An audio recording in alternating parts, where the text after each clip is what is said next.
Welcome into the Pats Nation. I'm Corso. Catone is not here. Now, breaking news. Joe is sitting in for Mr. Catone this morning in the so he's out of the booth into his little recording area there. Oh, looking we're still good. in the booth. We're just coming out of the booth. Just in a different portion of the booth. So Joe's with us sitting in for Mark today, and he was yesterday. Nice job on Corso and Catone, the real deal New England Field. Good job, Joe. And you are watching us on YouTube, listening on iHeart Radio, Apple Podcast, anywhere you podcast, you can catch us. And make sure when you're on YouTube, you give us that subscribe, that like, hit that little thumbs up, and like the show. And make sure you leave us a comment, and you can give us a call on Heated Hotline, 855-313-PATS, PATS. They're coming. We have them. We haven't played them in a few weeks, but we have so much content to discuss. And most of the calls that are coming in are pretty much everything we're selling you all anyway. So, but we will definitely play one, or you can email us in our mailbag, corso.catone@gmail.com. Got a good one today. We're going to be talking about in Drake Mania. What is he going to have to do against Tampa? He's going to have a better week than he did last week, for sure, to go down to Tampa and beat them today. And in Pat's preview, we're going to have our offensive and defensive keys to victory. Talk about that a little bit in Coach's Corner. Hey, we want to discuss a little bit in Coach's Corner, just the trade deadline. The trade deadline came and went. They didn't do anything. Talked a lot about this. Talked a lot about this yesterday on Corso and Catone, and I want to just discuss that a little bit. And, of course, we're going to try to make you some money in Sunday Spread with our locks of the week. Good morning, Joe. Good morning. Good morning. Happy Sunday to all of our listeners and viewers. And, oh, by the way, on some of the on the YouTube here, you could see in our lower right corner, rather, there's a QR code that appears that you could just scan that QR code and subscribe. Because we've got a lot of subscribers the last season or two, and we've been moving up in the ranks here. I don't know how that works. So you got to join the fun. They want to listen because you know what the majority. Put your camera on that. Huh? What do you put your camera on that? Is that how it works? Yeah. Because every time I try to do that on that stuff, I don't know what happens. It takes me all kinds of different places that I don't really ever want to go. So we got some good stuff going on happening here at Corso and Catone and the Pats Nation, and we want to get as many people involved as we can. Well, good. So make sure you're doing that. And the other good stuff that's coming is later on today when the Patriots take on the Buccaneers down in Tampa to see if playing the two lost teams. It's the first team they're going to play in a while with a winning record. So we'll see how the Patriots are going to fare against them. We're going to start by talking about the quarterback of this team, Drake Maye. We're going to do it in Drake Mania. We're going to do it right now. That's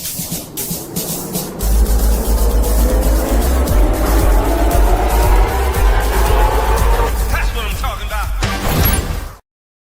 Diggs in motion left to right. Kyle Williams, the split to the near side left.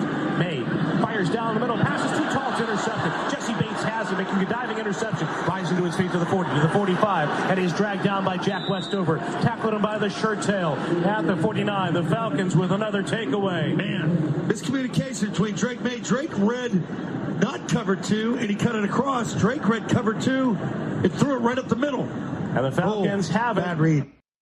Snap is back to Drake Maye. Retreats in the pocket. Speed pressure. Ball's out. Ball's not loose. It's picked up. It's a scoop. And a run to the 20, to the 15, to the 10.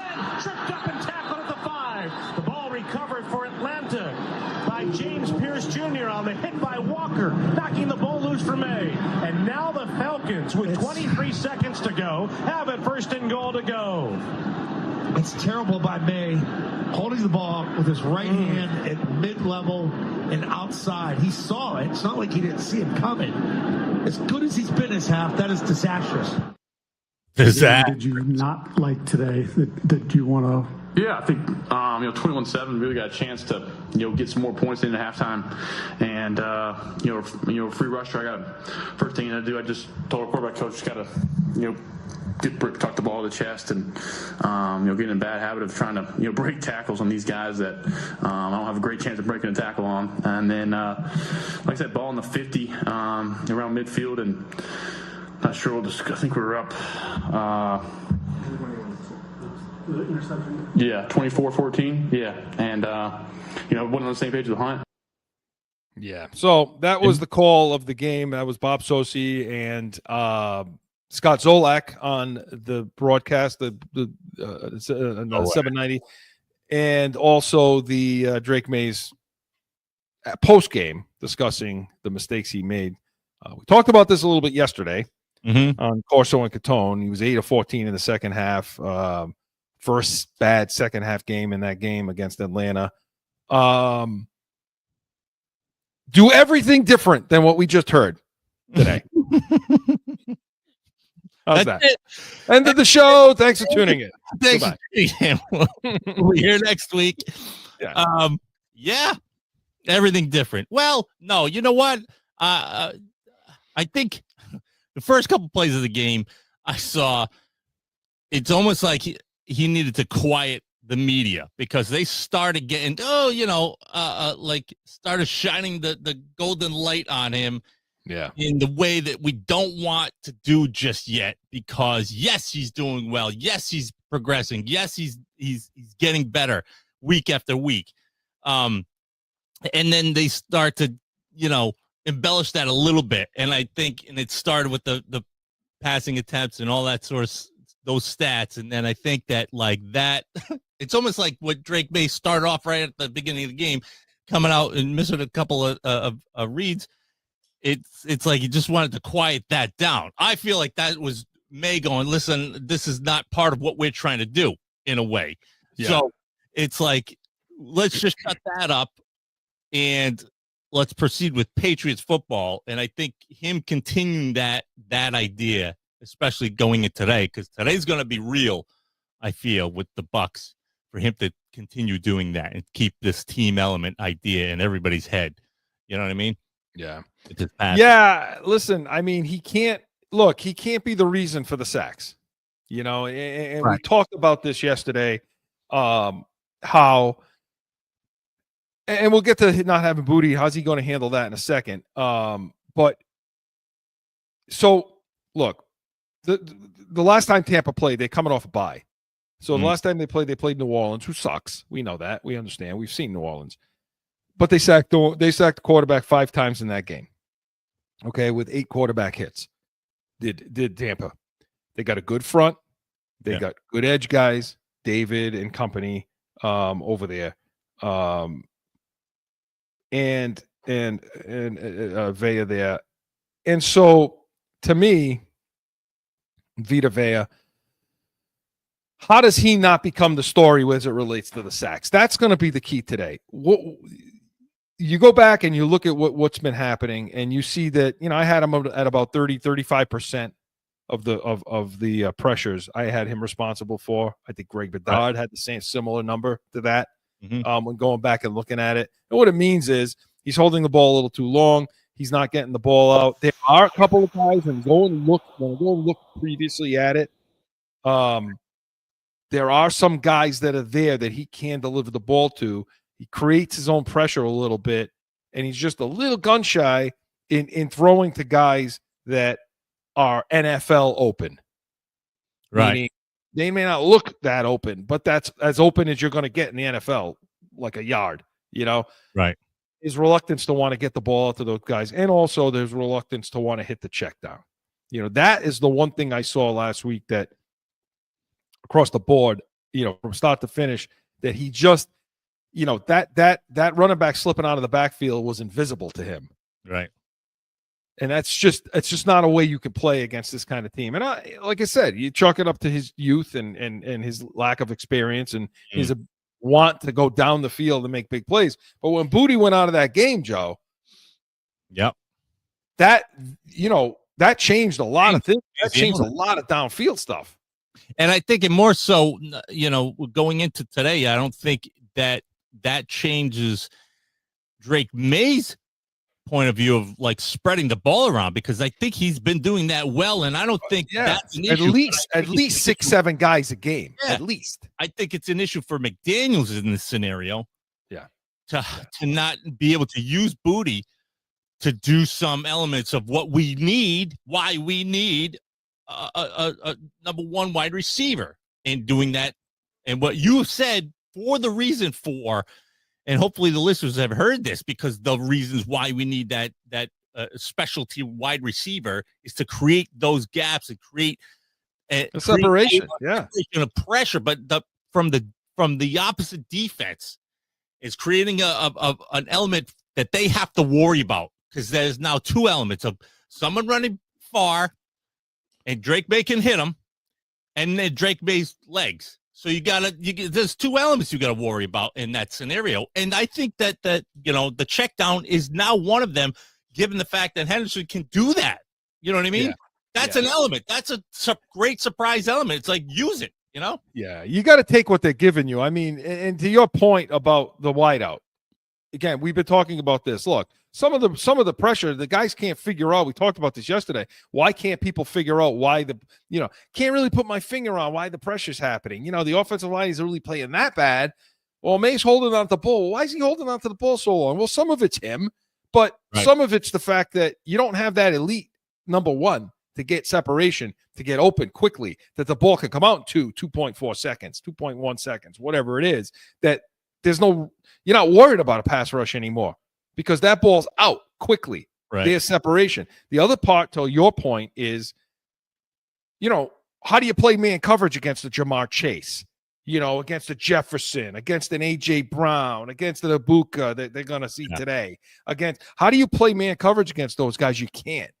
You got to bracket them. You got to have somebody else committed over the top to a guy like that, which takes somebody else out of the box. It takes somebody else away from bringing pressure and heat to Drake Maye's face. So it's all part and parcel. But there were plays to be made last week. There were checkdowns he could have got to. And I think with experience, he'll see it a little better. But yeah, he cannot be today. He can't be the reason for the sacks. The offensive line plays like crap, and they just can't protect them today. And they're going to see it. Oh, they're going to see pressure today, because Todd Bowles blitzes from everywhere. I think he's going to see it off the corners. He's going to see it in his face. He's going to see safeties. He's going to see corners. Todd Bowles will bring pressure against this kid all day. And my guess is it's going to come off the left side. He's going to test those rookies. He's going to test Campbell. He's going to test Wilson. And he's going to want to bring pressure off the edges into Drake Maye's face. I'll have to assume Daniels knows that. And the other key to it is, and we'll get into the offense in Pat's preview in a minute. The other key, too, is what's the blitz pickup going to be like with Henderson? He's got to be better. Jennings, they got to be better because with not having Ramondre Stevenson now again this week. Yeah, Stevenson's big in that scenario. You're losing a lot in blitz pickup, and that showed up last week as well. Yeah. So these are things that Maye is going to have to be cognizant of, and he's going to have to take what he can get. I'm fine with him not putting the ball in harm's way. You take the sack instead of throwing the ball down the field and putting it in harm's way. Okay. That happens. There is some good there too.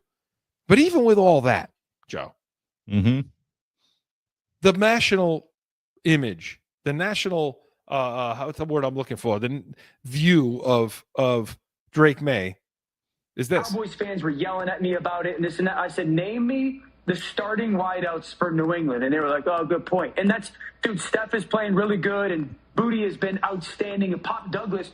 But if we're just looking at that list that you just had, I mean, Drake Maye, again, was absolutely fantastic yesterday. Outside of that ball, he sails that ball to Jesse Bates for the interception. But if we're just looking at quarterback play right now, guys that are playing really good, that's a beautiful throw. That's a beautiful throw. He did drop a ball. If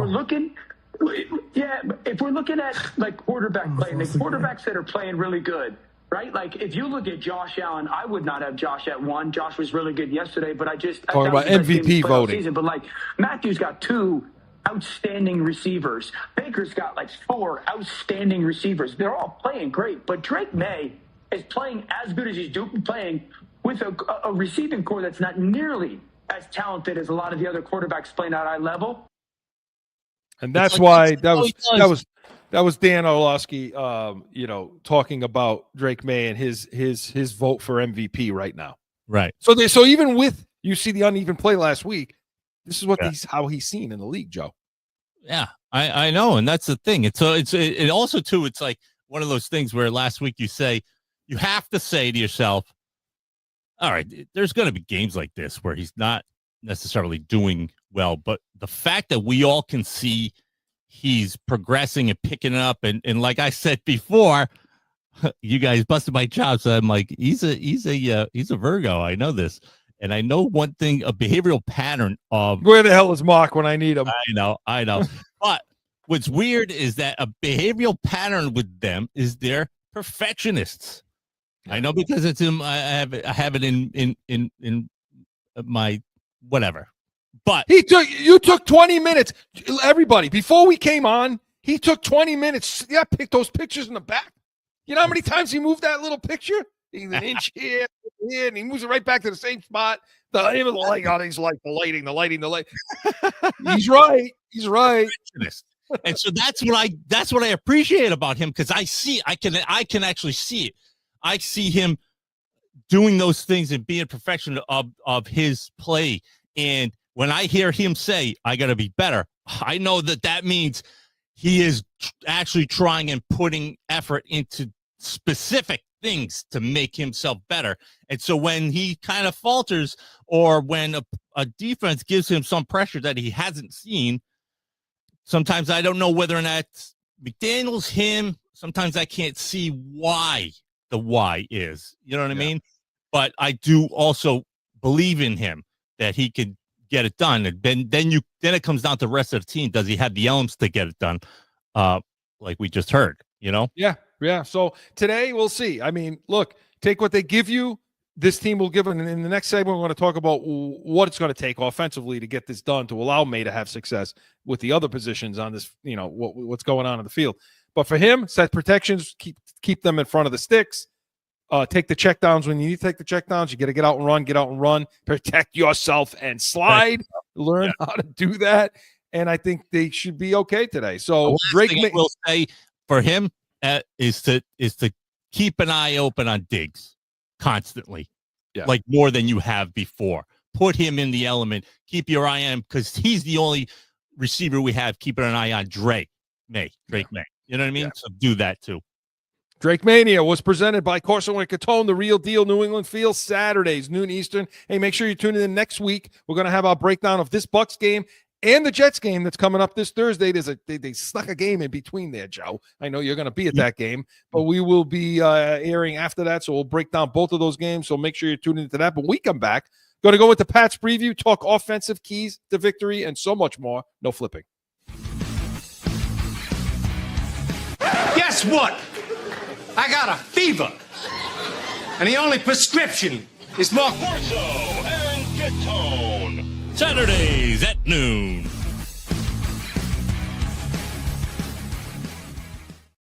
Back in with more Pats Nation. I had a sip of water, Joe, and I was choked on it. Back in with more Pats Nation. Okay, listen, want to talk a little bit of offensive key to victory, defensive key to victory. Want to do it in Pats preview, Joe? Pats preview. Okay, so we talked about Drake Maye, talked about some of the things we need to see to him. Now, how's he going to get the help, on the offense? Now, we talk about protection. Let's start there, okay? Mm-hmm. And actually, you know what? Let's start with running the ball. Let's talk about that. Let's start with that first. Are you going to be able to run the ball against this team? Now, we have been running the ball pretty well. McDaniels has found some things with Trevion Henderson. I know we have Stevenson out. And so that hurts, tackle to tackle running, but he has found some things with Trevion Henderson. The problem is Tampa Bay, like for example, 2 weeks ago against the Saints, they only allowed 48 yards rushing. Now it's the Saints, I get it, but the Saints are pretty good at running the ball, but 48 yards rushing. So it's going to be it's definitely going to be a difficult day trying to run the ball against this team. How much commitment do you think we're going to see? Well, to me, I think that what we as a team and what McDaniels needs to do is go back through the weeks and commit to those plays that made a difference, and the players. That they were successful, that they were executed well. But like even not only just executed well, but like even if there were a few elements that weren't, somebody like what I had been saying about Henderson since the beginning, I wanted to see more because he's one of the only players that had this explosive speed that we haven't seen on the Patriots in a long time, and we haven't used it. Then when they started to use him in like sweeps, because that was the only way to kind of get him out of the element you guys talked about, of him finding contact, running up the middle. Oh, we found something that worked. And now I need McDaniels to figure that out, to now utilize it. Just do it. It worked. Keep doing it. Run both sides. Whatever you got to do. It works. He's fast enough to get around people. That's the difference. You know what I mean? Yeah. So utilize that. The thing about today that actually plays well for the Patriots is the fact that and I hate, I'm not a huge fan of 12 personnel. I'm not a huge fan of one back, two tight ends, but this is what the Patriots do. I mean, Hunter Henry, Austin Hooper, Westover, sometimes plays in that spot. Tampa's not good. Tampa's bad against, if there's a negative on that defense, it's against 12 personnel. It's against two tight end sets. It's the middle of the field. They don't play well in the middle of the field. On the edges, they're good. I mean, this is a team that has good corners. Okay. Obviously I'm partial to Ben, Morrison down there, because I coached him. So in high school. So, I mean, to me, this kid is he's the real deal, and he's a guy that can, to me, lock up against anybody in the league, and we have so much less than anybody in the league, wide receiver. So, I think they're a team. They like to bring heat. They like to blitz from everywhere, as I said, which means they're going to play man coverage on you, and they have no problem doing it. So what are you going to see on the outside? What are you going to have on the outside? They get to the sideline quickly, Levante David and company. So, I mean, those little pitches and those runs to the edges that you liked, that you saw Trevion Henderson doing, let's get more of that done. This may be tough to do today. However, what you can do against this team is you can exploit the middle of their defense. They have very much a similar issue that we have with the middle of the defense in having to cover tight ends and having to cover over routes and under routes, and those crossers and those sit down in the zone routes, or those even in man coverage. They have difficulty doing that. Does Tampa? See, I disagree with your 12 personnel approach, because I actually like that. Unfortunately, because you're like 700 years old and you you want to go back to like 1987. You guys bust chops about Hunter Henry, and I'm like, I don't know why we bust chops. I don't care how old the guy is, right? I don't care how long. That means to me, he's a veteran. He's got hands. Get him out there and use him. He's a go-to guy. Use it.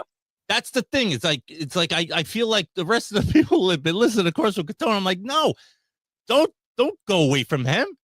Give him the ball. Give the people who can catch the ball. Well, they're going to do it this week. Yeah. You know what I mean? Yeah, hopefully. I mean, they're going to definitely do it this week, because that's the deal. But understand too, Tampa, they have the most unblocked pressures in sacks in the NFL. The most. That wasn't us. No, that's not us. They have the most unblocked pressures, meaning like they bring guys free off the edges. Guys are coming free to the quarterback without getting touched.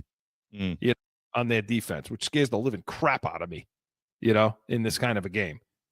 Because, you're dealing with a young offensive line that we have. Yeah. I think Owinu, we talk about Campbell a lot, and we talk about Wilson, the two rookies on the left side. But we never talk about the right side of the line. Right. Which is sometimes a good thing, because they're doing it. But it is. But Owinu's been playing poorly. I mean, Owinu had a bad game, in the last game, and he's been, he is not playing up to. I don't know that he's ever played up to really expectation of what he could be. The difference is, in that scenario, my take is it's Drake Maye, because Drake Maye makes it look like it's not him, because he can see it. That's his side. He can see that coming, so he can adjust. Yeah. You know, when there's someone, Yeah, that's when he slips out and gets out. Yeah. right. And so you can't tell that somebody made a mistake on that side. You know what I mean? Yeah. But But make no mistake, they are happening. The Right. mistakes are happening on that side. And, you know, so again, you can't allow free rushers to this kid. Now, Tampa may have to, you know, just curb that a bit because you're dealing with a quarterback that can get out and move in Drake Maye. You know, so if you're bringing free rushers and you're deciding you want to play man against the Patriots, well, if you're going to turn your back on May and he slips out, he's gone. Yeah. You know, he has no problem running for 30 yards. You know, so there'll be a mix. They're definitely going to try to confuse the young quarterback today. They will in May.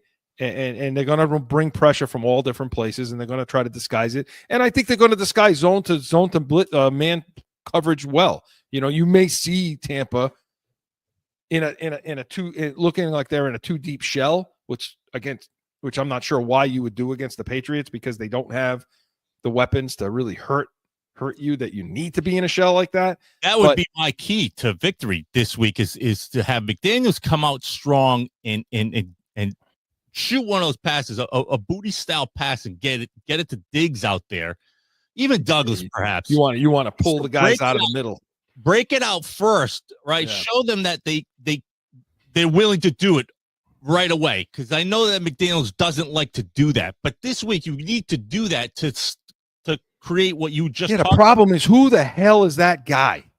The two guys, I think Douglas and I think Diggs, you can do that. And Hollins, I think you can do that with, but they're going to be exceptional 1 or 2 time plays. But I'm saying use those couple of plays to get it to start off the rhythm that way, so that way we work back to what you were just talking about the line and being able to save some of those elements and those pass rushers, because they're thinking, oh my God, he's going to go far this time. Let's hold. Well, the guy you didn't mention was Williams. Was Kyle Williams. It was, you know, who's been, if Mark were here, you know, Mark would go into a 20-minute ordeal about how Ibuka, who's on the Tampa that we're seeing this week, the wide receiver, should be on this team. Instead, we got Kyle Williams, who stinks. And last week he was bad last week again. I mean, he's the guy that they brought in to say, hey, they drafted this guy saying he's going to be an X. He's the guy. He would be the guy behind Booty to play.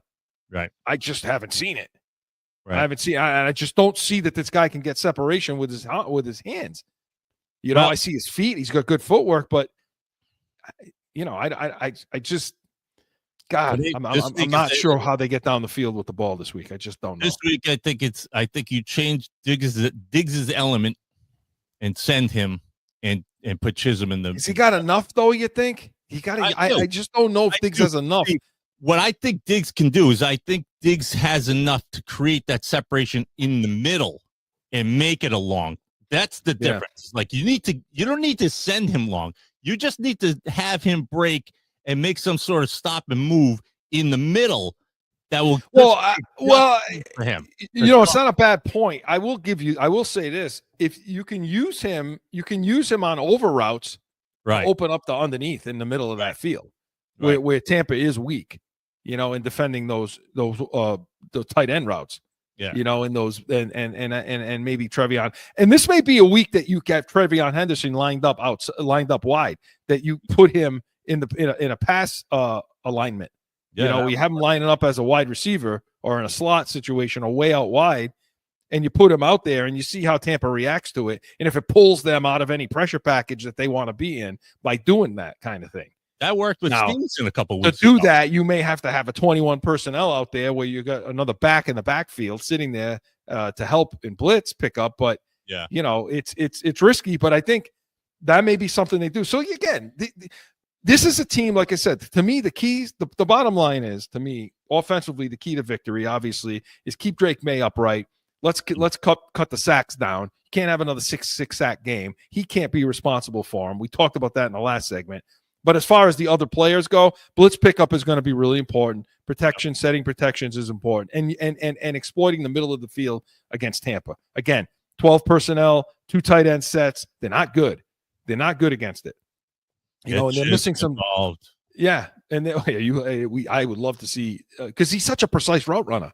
I'd like to see that in practice. That's why I'm saying utilize Diggs in a different manner. You utilize him and bring Chisholm into that situation. Into the slot. Have him be the slot. Let Diggs play the Z or the X, and let him work down the field a little more. Yeah, it's not a bad point. So that to me will get it done. If you can do that, get those things done. Drake may be judicious in how he runs and then protect himself. I think they'll come out with a victory in this game if they can do that. So we'll see what happens.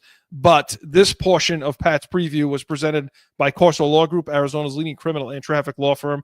CorsoLawGroup.com. Allow us to be your voice. We come back, going to talk defensive keys to victory, and then we're going to talk Coach's Corner shortly after that. So stick around. No flipping.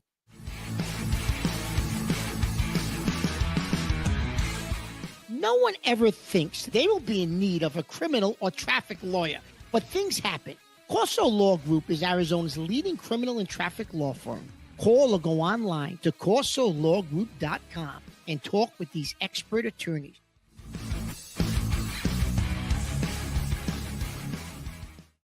Back in with more Pats Nation. All right, let's continue on with this discussion on the keys to victory today. Going to talk about the defense a little bit. And we talked yesterday at Corso and Catone about, every time I start this way. Defense or the lack thereof? It's just, I look at this defense and it's weird, because they're great against the run and they're great 20-20. But then they get in the red zone. They're the worst team in the red zone. Last week, Atlanta was 3 for 3 in the red zone against us. And so I don't know what to make of it. We listened to Greg Bedard as to what he had to say. And the Patriots have one of the best run defenses in the league. Yet, in like DVOA, they're still 28th in defense. That just tells you how bad their pass defense has been, especially against the teams that they played. One of my main criticisms about this team is I don't love the defensive system from these guys in Tennessee. They're known for being, pretty zone heavy. They can play man. They do play man, certainly in some key spots, and it works out well for them. But I do think that I think that more man coverage suits the personnel on this team, and I think they need to go to it. And then what we saw in the end zone today, or in the red zone against Drake London, that's a coaching decision. How are we going to play, these stacks? How are we going to play, where these guys are set up near each other? Are we going to switch? Are we going to lock coverage? Because there's pros and cons to everything. If you lock, then you could get rubbed. And, and you're talking about a wide open touchdown. A lock and rub. So lock and rub. That was Greg Bedard of the Boston Sports Journal talking about the defense last week. But as we bring it into this game now, Joe. So, okay, we catch a break. With Godwin being out. Godwin's out. Evans is out. They're missing their top two receivers. Now Booker is a problem. He's a hell of a receiver. He's coming off an injury too, so I'm not sure how healthy he really is. Now let me ask you this: coming off a bye week for them, in your past play of the game and what you've seen in all these teams, do you think that that's a good thing? Because they're rested. A lot of people love to say that they're rested. But a lot of times I see that teams come out and they're kind of lackadaisical and kind of still hey, we just had a week off and not really raring to go. So I find that a good situation for us. What do you think about that? I think less of that than I used to. Yeah. I think teams are good now at locking back in again and come play. I find I have more of an issue with that at the end of the year. When you're sitting there saying, okay, we got nothing to play for in this final week, so let's sit them and then we'll get ready for the playoffs kind of thing. Yeah. I tend to see that happen more then, where they look rusty as hell. But during the year, I think teams are so accustomed to having a bye at some point, they just know how to work it. There's a system in place for the bye as to what you do, how you do it, how you take care of your body, the treatment you're getting. it's less of a disruption other than the not playing the game thing than you think during the year, because I think it's more routine based, if that makes sense. Okay. All right. Well, fair enough. That's a good take. But but with this game, and this team, there's a lot of what Bedard said that there's a lot of credence to that, because you look at this defense and you're perplexed sometimes and you say, geez, they're not giving up. They're great with points against, they're not allowing a lot of points. When teams are 20-20, they're doing well. Last week they got Atlanta off the field on third down. They were 1 of 10 or something like that. Right. They didn't allow a first drive score, which was good. But every time they got in the red zone, they scored. So what's the issue? To me, let's take what Bedard talked about a little bit about the man coverage thing. Yeah, you have two corners that are good in man coverage. Carlton Davis and, of course, Gonzalez. Which is, he was on game day concussion protocol, which I don't think his status is clear, but like that's still something, no? For the questionability of like how well is he going to play in a situation where we need him now to play better. I mean, is he going to be reluctant to come forward and want to stick his head in there a little bit and I know we'll see. We'll see. But we need, because of now in that situation, missing Ellis is out, right? And missing, like, to me, I think Ellis has been starting to get a momentum of being one of those defensive guys is started to become the heart, it seemed, because he's got an excitement about him that I feel like other people pick up on, and he starts again. Spillane is one of those guys who started to pick up on it. He started to do a little bit better, but in a situation where we need now him in that middle zone, that means Gonzalez has got to come in. Will he? Well, is it okay. So does it mean that they're going to play more zone coverage than man? See, this is the thing, and this is to get to what Bedard was talking about. Right? Is a man coverage team, zone coverage team, their strength on the outsides is man coverage. So I listen, if Mark were here, we'd probably yell at me, disagree with me, wouldn't, but I think Gonzalez will be fine on Ibuka, in that coverage. He may get him a couple of times, fine, but I think that's a great matchup for us, Yeah. And they really don't have anything else. So the issue is this, and I don't know if missing Terrell Williams, the defensive coordinator for New England, is hurting as much as is affecting it this way in game planning. But they haven't been able to marry those two concepts. Their concept of wanting to play zone and the kind of pressure they bring with that in their front four to playing man coverage and freeing up other guys on the field to either bring some pressure to put a zone look in the middle, however you play your man coverage. So they haven't been able to resolve that issue yet. It doesn't look like, because it looks confusing to them. It's like one or the other. And then when you put him in zone situations, look, Gonzalez is not as good of a corner in zone. He's just not. That's not how he's built. Right. So how are they going to play this team? Now, they get a little bit of a break, I think, with the tight end and the wide receiver. I don't think you're dealing with an unbelievable tight end, for them, and wideouts that can cut. Running backs that can catch the ball. So you may get bailed out a little bit there. But I'm interested because Baker Mayfield, he'll turn the ball over. Mayfield. Yeah. He will. He'll put the ball in harm's way, without any issue. But he's also a guy that can extend plays too. That's what I was going to say. And he's. So do you want to blitz him? Do you want to play a lot of man? Do you want to come after him? These are the things that are going to happen. To me, I look at this and I say, look, you got corners that can play man. Do it. Let's see it. Get out there in man coverage. We could zone one half of the field. You could zone certain portions of it up if you want. And let's get some heat on Mayfield. But let's get some good contained pressure.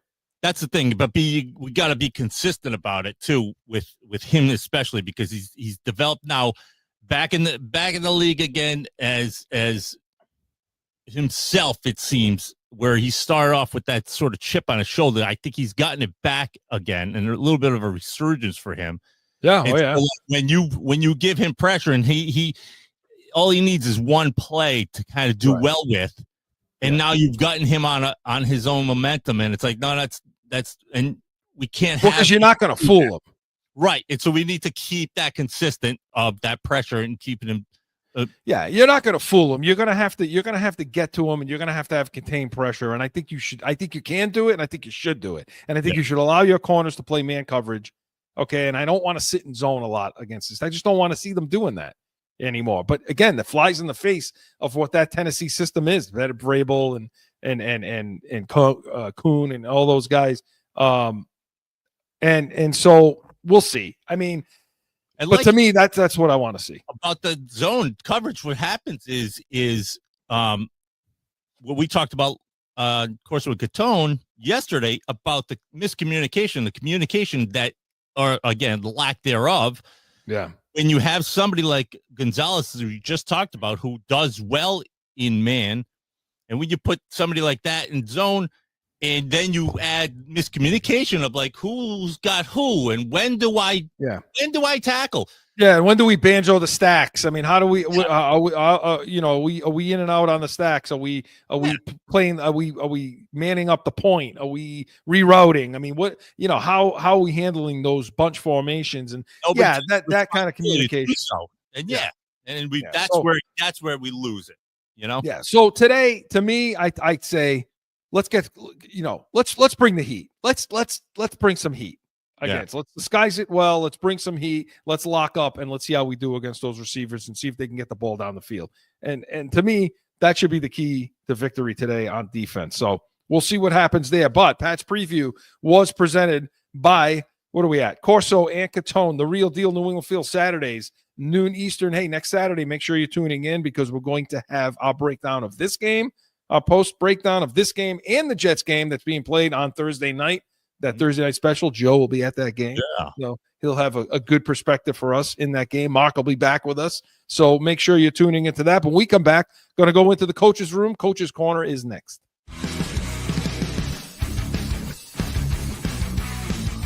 The real deal New England Field. What does that mean? We're like you. We're going to bitch about everything. My opinion, our draft, the good, the bad, it was ugly. These people, Mark, drive me freaking insane. Bananas. It's so frustrating and aggravating. I can't take it. The real deal New England Field. It's going to be real.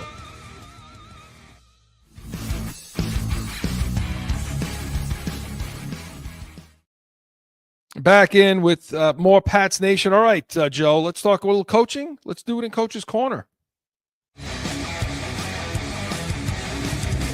Coach's Corner. Well, first, I would say that deals are like being pregnant. You either are or you aren't. There's no it's either a deal or it's not. So I don't know how close you can be. Sounds lousy, I know that everyone worked hard and that we good analogy, investigated and looked in and made phone calls and what personnel departments do. And in the end, screw a light bulb. We decided that this was what we were going to do. No, I never really looked at it that way. I think we're trying to build a program, the same thing that we said when we got here. And I think that's part of building a program is finding ways to win and building a team and figuring out where the pieces are that we can continue to add that when it makes sense. And so I don't think this is a negative. I don't think this is just where we're at. And, I know they worked extremely hard to make calls and have conversations. And in the end, we didn't do anything.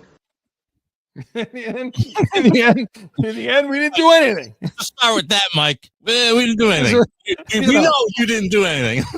Got it. Yeah, good. We saw that. That was Vrabel talking about the trade deadline. So listen, the schools of thought out there were these.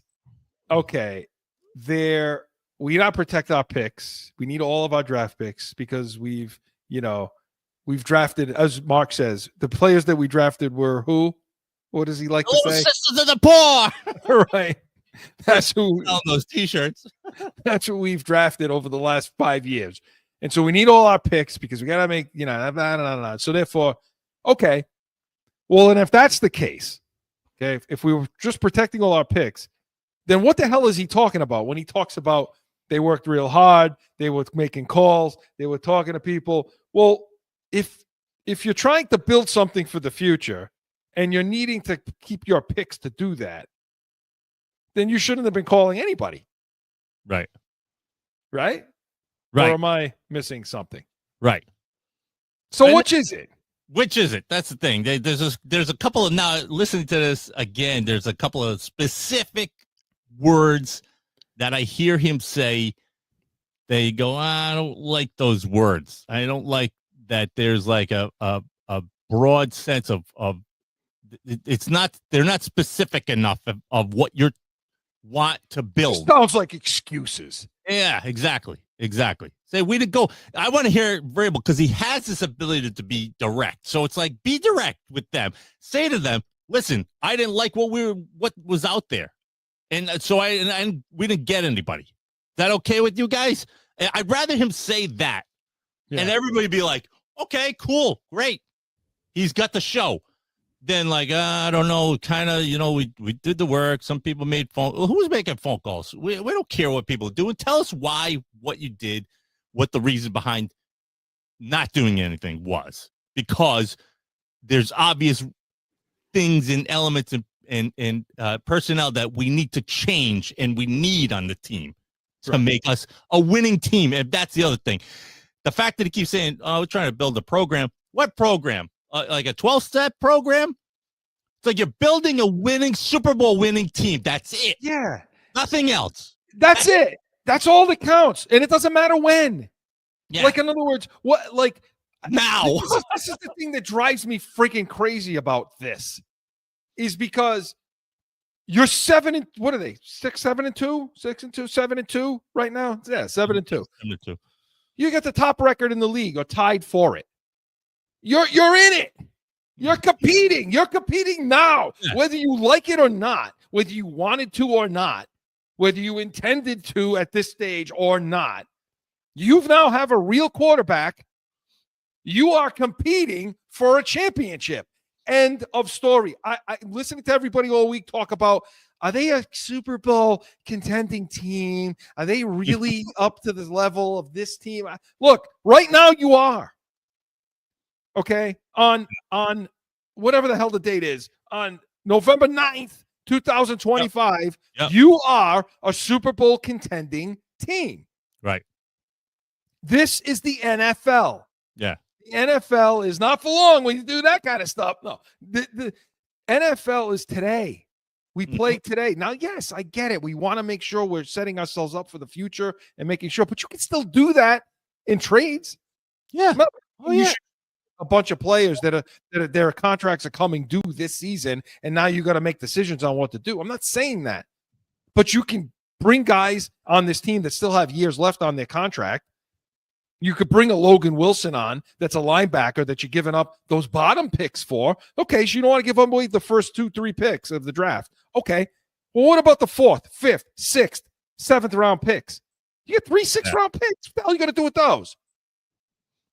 Go get a linebacker that can help, that can plug in right now. Go get some depth at defensive end where you can get some pass rush ability to help you. That's the most important. Get a freaking running back that can run between tackle to tackle, can run from here to there without putting the ball on the ground. Right. You know what I mean? Like, there are things you can do. I'm not saying you got to go and get Brian Thomas Jr., give up your whole draft to do it. But I would have. But do something. Like, don't punt on it. Don't sit there and say, and it really pisses me off. I'll tell you what really pisses me off. Yeah, I'm going to. You're stupid and we're smart.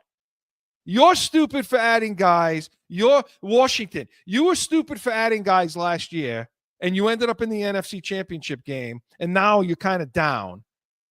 You see, we could become the Washington Commanders. You see, if we sell our draft picks and we go get guys for today, what happens to us next year? That's bullshit. The Washington Commanders are where they are because their quarterback's been hurt 3 different times this season.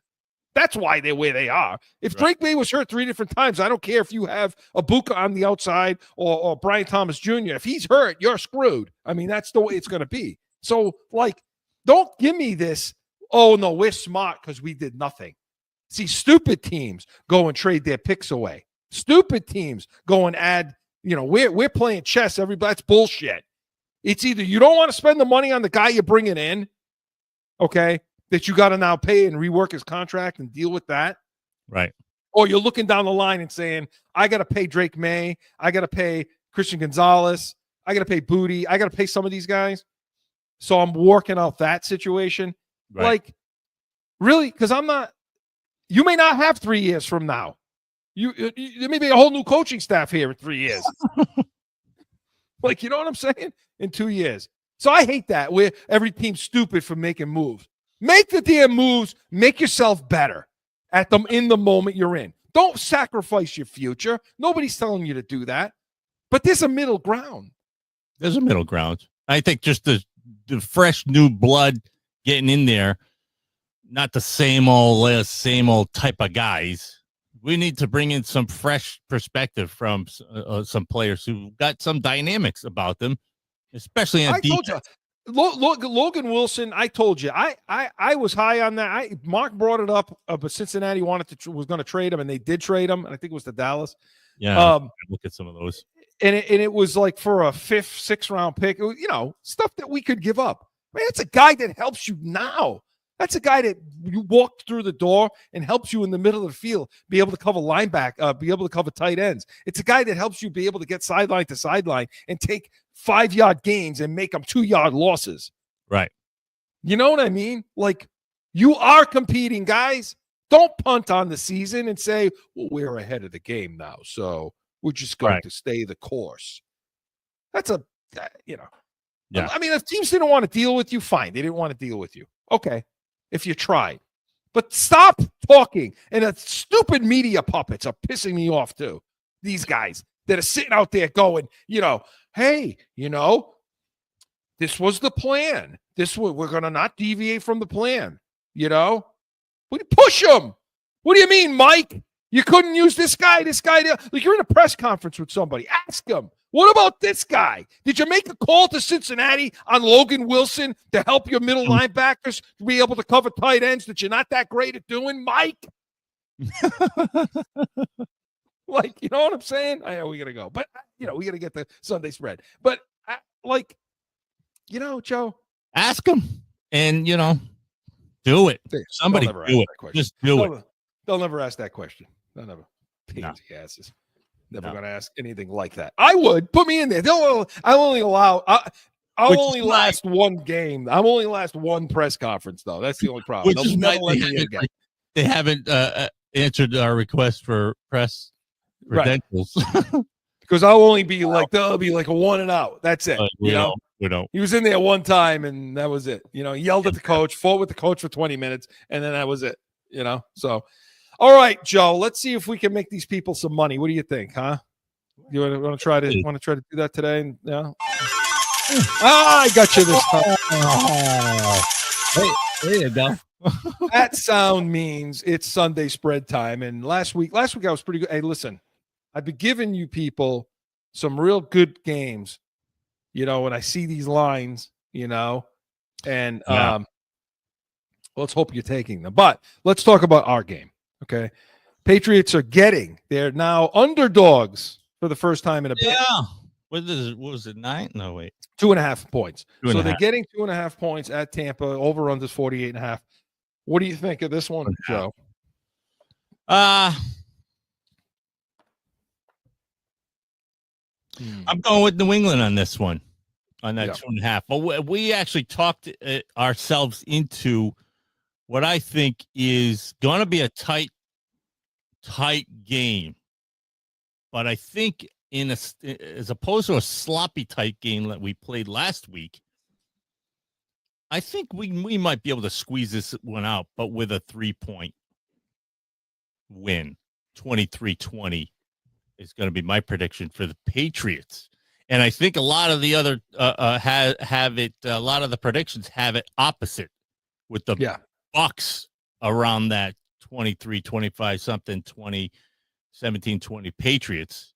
But I think what we talked about today, given the lack of people like Booty, but if they put the right game plan in and give him Mayfield the pressure, I think we could squeeze it out the opposite way. And I'm going to go Patriots on this.